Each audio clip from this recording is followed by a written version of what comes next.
su opinión sobre estas iniciativas. Muchas gracias. En primer lugar, un saludo a todos ustedes y mi agradecimiento por la invitación. Yo diría que estamos en una situación complicada y que tenemos que hacer un esfuerzo en conjunto de darnos una suerte de baño de constitucionalidad y actuar en el marco de la Constitución. Yo nunca estuve de acuerdo con esta posición de adelantar las elecciones. Yo creo que hay que respetar el marco constitucional, es vacado el presidente, asume la vicepresidenta y termina el mandato, igual el Congreso de la República. Sin embargo, la propia presidenta de la República, en un acto que yo no encontré lógico, se adelantó y dijo, me voy en abril del 2024.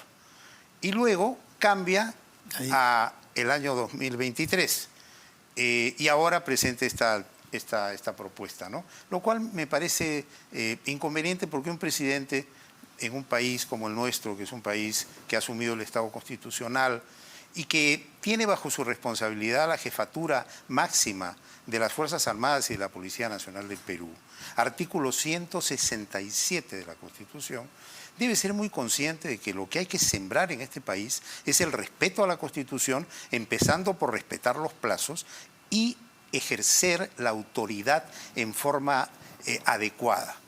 Yo noto que ella tiene una actitud que parece que revela un sentimiento de culpa, porque para pidiendo perdón a cada rato. Bueno, ¿no? se han producido casi 60 muertes. ¿Ah? Bueno, pero eso habría no hay de qué estar orgullosos. En ese está sentido, bien, ¿no? pero no reconocer algo que no necesariamente es responsabilidad de la policía. Eso se está investigando. Policía no, pero es una falla del Estado. Está bien. Llegar a esta situación es que el Estado no ha hecho bien su trabajo. Puede ¿no? decir que lamenta las consecuencias, sí. Pero esta actitud de permanente disculpas y perdón cuando el país requiere una autoridad firme y decidida, no le hace bien a la República. Porque la única forma de contrarrestar a este fenómeno es con autoridad y con disciplina, bueno, y exigiendo el cumplimiento de la Constitución. Y hemos visto grandes estadistas que han concluido que ya no podían seguir gobernando con eficacia y han renunciado, precipitando elecciones. Usted conoce bien el caso del general de Gaulle, quien renunció en el año 69, y no se le puede reprochar falta de autoridad o ser pusilánime. Lejos de eso, un héroe de guerra, ¿no? Efectivamente, pero son realidades distintas, ¿sabes? Pero el principio político, un jefe de Estado que llega de una manera accidentada a la presidencia, como usted lo sabe, y que concluye, realmente no tengo legitimidad, no tengo capacidad para gobernar en estas circunstancias, hay una convulsión que requiere un cambio de dirigentes. Eso es perfectamente constitucional. Bueno, no, a ver, vamos por partes. No es perfectamente constitucional, porque la Constitución no establece, no hay ninguna regulación que habilite a un presidente o a un vicepresidente que asume la vicepresidencia a, frente a una presión social, buscar una alternativa de esa naturaleza. Pero ya se ha hecho. Fujimori la hizo en el año 2000, todo el mundo estuvo muy contento. No, pero Fujimori fue vacado. No, pero había dejado hecha una modificación del calendario electoral con elecciones convocadas para el 2001. Es cierto. Antes de fugarse a Japón. Ya, pero era una modificación ya hecha y concluida. Por él. Yo no digo que no se pueda hacer. Lo que yo digo es que eso implica pues una reforma constitucional. Pero lo que a mí me preocupa es que estamos un poco en un territorio de la oclocracia. Es decir, hay un movimiento semisubversivo, hay actos terroristas, hay gente violentista que está contra la ley, contra la Constitución, y lo que hacemos... Pero hay también mucha gente que no es así, supongo que usted lo ve también, ¿no? Claro. Gente que de buena fe manifiesta. Así es. Y en lugar de afincar autoridad, imponer el principio de autoridad y ordenar el país, estamos en esta situación dubitativa y blandengue que no le hace bien a un país, porque la democracia funciona si es que utiliza todos los mecanismos que ella permite. Entonces, yo veo debilidad en la presidencia de la República. Ahora, ¿renuncia o no renuncia? La señora puede renunciar si quiere, pero hay que preguntarse qué va a pasar después de la renuncia y a quién le damos gusto después de la renuncia. Porque lo que va a ocurrir si se produce una renuncia es que vamos a continuar con la crisis, porque no nos olvidemos que el Perú está siendo víctima de un movimiento continental, que es el castrochavismo, que aquí creyó que ya había conquistado al Perú, pero cuando la corrupción y cuando la mediocridad del gobierno de Castillo lo hace implosionar desde adentro, se da cuenta que pierde al Perú. Y entonces recurre ya a esta última fórmula, que es una fórmula prácticamente subversiva, de alterar el orden público, de afectar activos críticos y de crear una situación de zozobra en el país. Pero no se dan cuenta que nosotros no lo vamos a permitir. Yo soy un convencido que el Perú va a vencer a este movimiento, pero obviamente con autoridad y con los principios bien puestos. Entonces, a mí me preocupa la actitud de la presidenta. Pero entonces, ¿usted cree que lo más razonable y lo más ajustado al espíritu de la Constitución, tal como lo interpreta usted, es que la señora se sienta obligada a quedarse hasta el 26?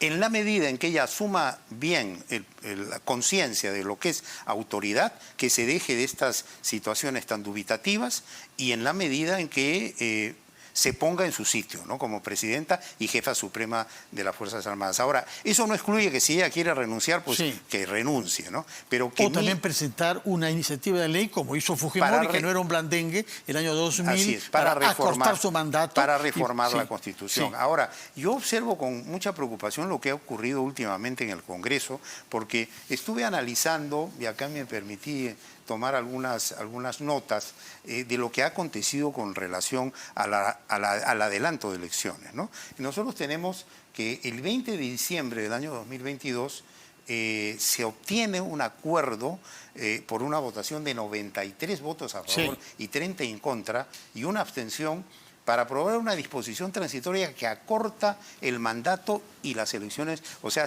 serían ya en abril del 2024. Y eso ya estaba consolidado. Faltaba solamente una segunda legislatura, una segunda votación.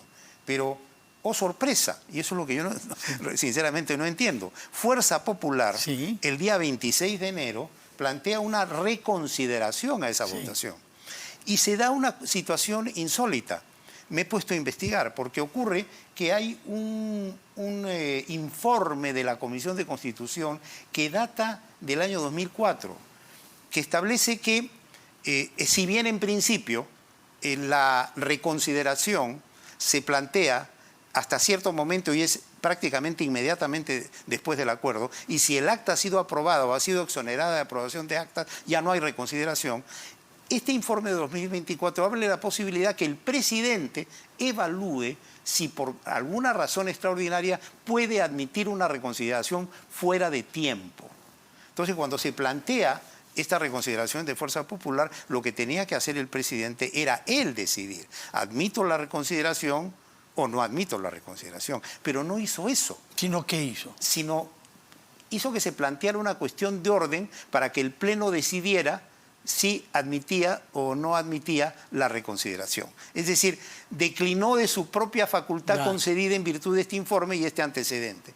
Y esto tuvo como resultado que se dijo, bueno, se admite la reconsideración. Y entonces entran a votar y, oh sorpresa, pues al final el texto sustitutorio, que era a diciembre del 2023, obtiene 47 votos a favor, 65 en contra y 2 abstenciones. Y frente a esto viene una cosa ya casi de paranoia, ¿no? Que un congresista de Fuerza Popular plantea la reconsideración a ese resultado. Y bueno, esto se ha admitido. Y ahora estamos en que están esperando negociando. Que se pongan de acuerdo sobre la fecha. Esto pues, parece de Ripley, la verdad, ¿no? Sí, es una situación difícil, es una situación difícil. Pero el telón de fondo, claro, usted lo interpreta como el castrochavismo. Yo creo que hay desde ese mucho punto de de eso, vista, si usted lo ve así, es claro el mal contra el bien, digamos. Pero quienes lo interpretan en otros términos, como un movimiento social que tiene alguna razón de ser y que ha sido aprovechado por actores ilegales diferentes, no solo el castrochavismo. Yo coincido que no solo es el castrochavismo, es el narcotráfico, claro. Y minería ilegal, que parece que tiene hasta más dinero que lo otro, ¿no? Eso coincido. Entonces, si usted lo ve desde ese punto de vista y ve que hay un sentimiento que la señora Presidenta no puede ya manejar frente a las poblaciones que la consideran traidora, usurpadora y qué sé yo, resulta razonable buscar, como ha hecho el señor José Williams, una salida apaciguada a esta crisis. Porque usted reprocha a los blandengues y pide mano fuerte. Pero ya tenemos 60 muertos. Dura, ¿Hasta cuánto cree usted que podemos tolerar tener sin volver nuestro país? Es que el tema no lo podemos medir en esos términos. El tema tenemos que medirlo a nivel de cómo un país se ordena y pone las cosas en su sitio.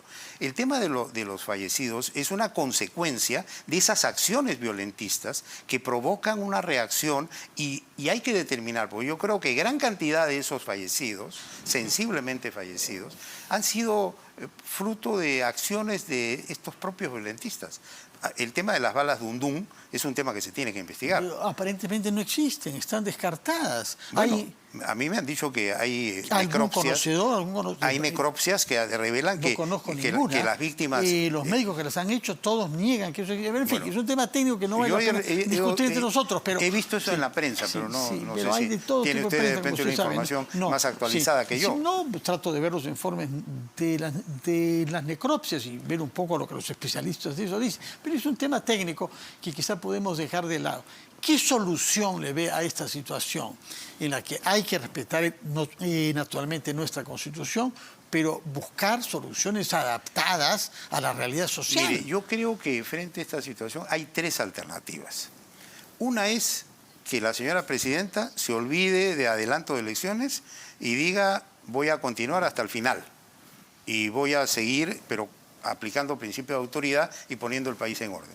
Situación que la veo muy difícil. Sí, parece que no es lo que ella quiere decir. Lo segundo es que renuncie y diga, me voy y va a tener que asumir el señor Williams. Quien sea elegido o quien sea, como presidente y se va a tener que convocar elecciones. ¿Elecciones generales? Yo creo que solamente elecciones presidenciales. ¿Por qué cree eso usted? ¿Está seguro que es lo constitucional? Porque es el presidente el que sale. Entonces, o sea, a quien hay que reemplazar es al presidente, no al Congreso. El Congreso no ha renunciado. No puede renunciar. No, está bien, pero no ha sido... O sea, ¿por qué si cuando el artículo constitucional que regula la sucesión presidencial desemboca en una convocatoria, es evidente que se refiere al presidente? No es tan evidente. Bueno, como usted sabe, hay opiniones divididas entre sus colegas constitucionalistas. Bueno, permítanos hacer una pausa y regresamos con ese punto.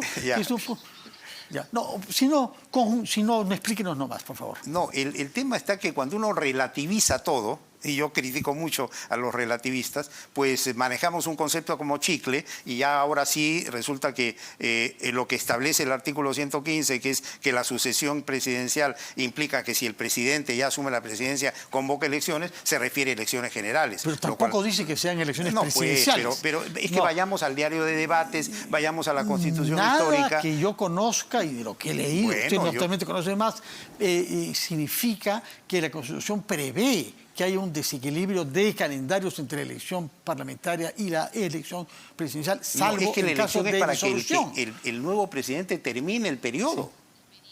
Sí. Bueno, por otra parte, hay un artículo que dice que en una elección los que se presentan al Congreso pueden ser candidatos a la vicepresidencia también. Eso significa que está implícito, que son simultáneas. Porque si no, no diría la Constitución que el que se presenta al Congreso también puede presentarse a la vicepresidencia, puesto que en este caso no habrían elecciones para el Ejecutivo. No, pero es que usted está aplicando una norma general a una situación especial. Artículo constitucional. Artículo constitucional. Está bien. Sí. No es una norma solamente, es un artículo de nuestra Constitución. No, es que el vocablo norma tiene una connotación genérica y tiene una connotación específica. Yo me refiero a que el artículo constitucional que prevé la sucesión presidencial y exige que cuando asume el presidente del Congreso, porque ya han asumido el presidente y los vicepresidentes, convoca elecciones, se refiere a elecciones presidenciales, para mí.